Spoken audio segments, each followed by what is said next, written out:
3. Yeah. And then the next line of code, we pass in the D covered.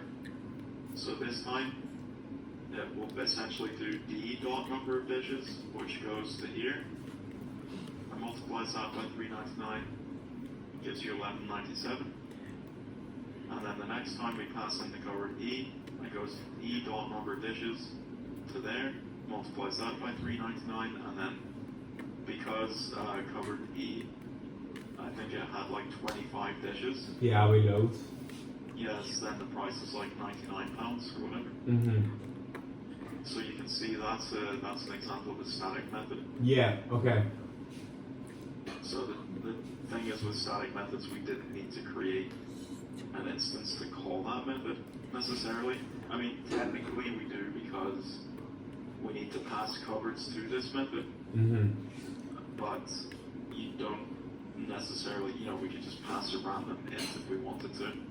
The point is that to use the function itself, you don't need to make a cover object. Yeah. And you would generally, you could have done this as a non-static version. I mean, you could have said public double calculate value like that, and we could say return this lot number of dishes times by 399. So then here's the non-static version of above. We can say copy this again, but instead of calling it statically like that, what we do this time is we can say C dot calculate value and D dot calculate value. Wait, what's the difference here though?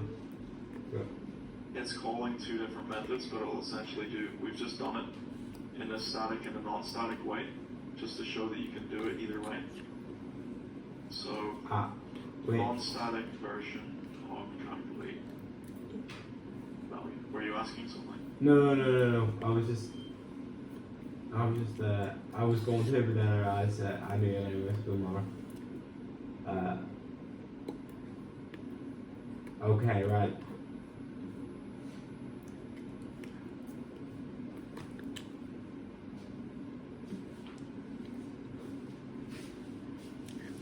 Okay, so we essentially have two ways of doing the same thing, and that's the way that you call it in the static way. You access the class itself.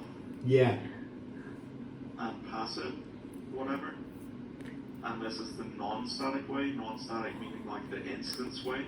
So you just access the instance, and then you access the instance method. So the static one takes in a covered, because static isn't attached to anything specifically. So, like, if I said in this one, this dot number of dishes, it would break because, like, this dot number of dishes is, like, doesn't make sense for a static thing, if you know what I mean? Yeah. Because it isn't attached to an instance. So this is the error here. Keyword this is not valid in a static method or whatever, because static is attached to the class, so it's like shared between the class. So saying this doesn't make sense, because this refers to an object, like this object, but static is for all objects essentially, or the classes rather. But down here, you see we have the calculate value method here. Yeah. I'll just do the save a picture so I can draw them. So these two methods, this one here and this one here, are doing the same thing, but that's the static version. And that's the unstatic version? Yeah, so that's like the instance version basically. Ah, okay, right. So you see there's an error for whenever we use this in the static. Yeah. But there's no error here for the instance. Do you know why that is? Wait, so what does this dot mean again? So this refers to this object in memory. Okay, right, yeah. So it's like, remember your 10 slots?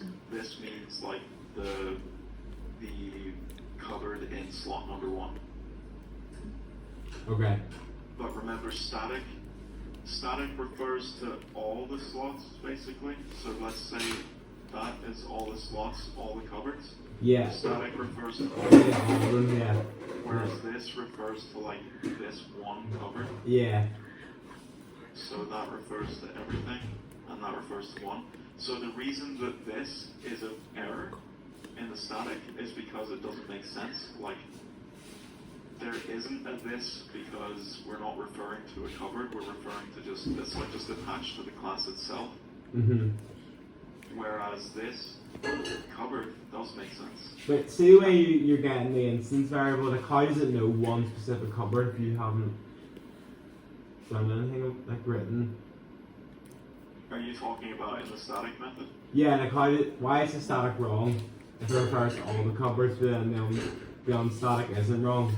But how does it know which cupboard it's referring to in the unstatic one? Because whenever we call it here, you see we do c dot calculate value. Yeah. So remember, if c dot goes to that thing in memory, right? Yeah. And the c variable and the d variable and the e variable, they are each their own object, remember? Yeah. And they've been created from the cupboard blueprint, essentially. So they all have their own calculate value method, and they all have their own open method, and they all have their own number of dishes. Right. So it's like it's calling its calculate value method. So would you print that 3 times then? Would that print 3 times instead of? Yeah.